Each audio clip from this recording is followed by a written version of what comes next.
ആടായിക്കോട്ടെ പഠിച്ചോ, എന്താ പ്രശ്നം? എന്തൊരു കാര്യം പറയുമ്പോഴും റബ്ബിനോട് പറയണം, റബ്ബേ എനിക്ക് പരലോകം നഷ്ടപ്പെടുന്ന ദുനിയാവിനെ തരരുത്. ദുനിയാവിന്റെ പ്രയാസം കുറച്ചു കാലം, സുഖം കുറച്ചു കാലം. മനസ്സിലായില്ലേ? ദുനിയാവിന്റെ പ്രയാസം കുറച്ചു കാലം, സുഖം കുറച്ചു കാലം. അപ്പൊ പ്രയാസം അനുഭവിച്ചാലോ, പ്രയാസം അനുഭവിച്ചാൽ ഒന്ന്, സുഖം അനുഭവിച്ചാലും പ്രയാസം അനുഭവിച്ചാലും പിൽക്കാലഘട്ടത്തിൽ ഏറ്റവും സന്തോഷം പ്രയാസം അനുഭവിക്കുന്നത്. എന്തുകൊണ്ട്? ആ ഓർമ്മ മനുഷ്യനെ നന്നാക്കും. സുഖം അനുഭവിച്ചത് ഓർമ്മ ഉണ്ടാവില്ല. അപ്പൊ എന്റെ അതേസമയം ആഖിറ അങ്ങനെയല്ല. ആഖിറത്തിലെ പ്രയാസം നിങ്ങളൊരു കഫീലിന്റെ അടുത്ത് എത്തിപ്പെട്ടു, ജോലി ചെയ്യാൻ ഗൾഫിൽ. അങ്ങനെ എത്തിപ്പെട്ടു, ഒരു ജോലി ഏൽപ്പിച്ചു, ഭയങ്കര പണി. ഒരാഴ്ച, 2 ആഴ്ച, 1 മാസം, 2 മാസം, 3 മാസം.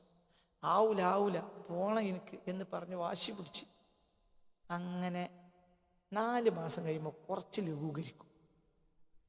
പണി കുറഞ്ഞതല്ല, ആ പണിയോട് നിന്റെ മനസ്സ് മെരുങ്ങി. പിന്നെ 1 കൊല്ലം, 2 കൊല്ലം, 3 കൊല്ലമൊക്കെ ആകുമ്പോൾ അതെൻ്റെ സാധാരണ. പിന്നെ അതിൽ നിനക്ക് എന്തില്ല? മനസ്സിലാണ്ട് പറഞ്ഞത്? വിഷമല്ല. ആ ജോലി 1 മാസം കഴിഞ്ഞപ്പോഴത്തേന് ഈ പണിക്ക് എനിക്കാവൂല, ആദ്യത്തെ ശമ്പളം വാങ്ങിപ്പോണെങ്കിൽ ശമ്പളം ഇല്ലെങ്കിലും വേണ്ടില്ല ചാടിപ്പോണെന്ന് വിചാരിച്ചത് എന്തോ സന്ദർഭവശാൽ നിന്ന് 25-35 കൊല്ലം അപ്പണി എടുത്തിട്ട് ശമ്പളം വാങ്ങി നാട്ടിൽ മുതലാളിയാവും. എന്നൊക്കെ പറഞ്ഞ് മനസ്സിലായോ? പിന്നെ എന്തുകൊണ്ട് 2 മാസം 4 മാസം കഴിഞ്ഞപ്പോ പിന്നെ അതെന്തായി?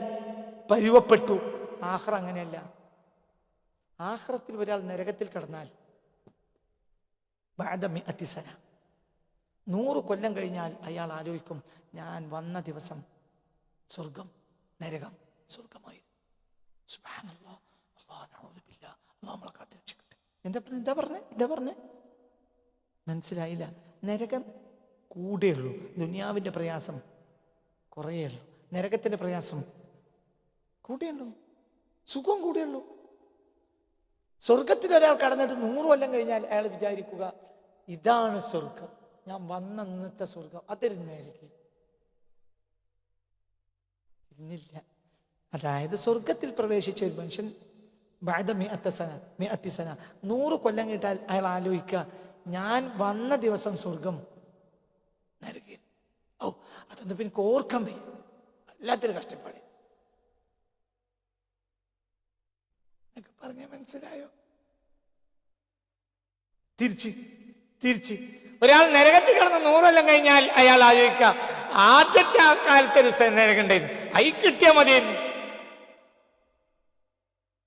അന്നോൻ ഓർക്കുക, ഇന്നത്തെ നരകം ഇതാണ് നരകം, ആദ്യത്തെ നരകം സ്വർഗ്ഗമായിരുന്നു. അപ്പൊ നേരെ മുകളിലേക്ക് ചേഞ്ച് ആകുകയാണ് ആഖിറം, നേരെ താഴേക്ക് ചേഞ്ച് ആകുകയാണ് എന്ത്? ദുനിയാവ്. ദുനിയാവ് അത് പ്രയാസേ അല്ല. ബുദ്ധിമുട്ടുണ്ടാവുമല്ലോ, ബുദ്ധിമുട്ടുണ്ടാവുമല്ലോ.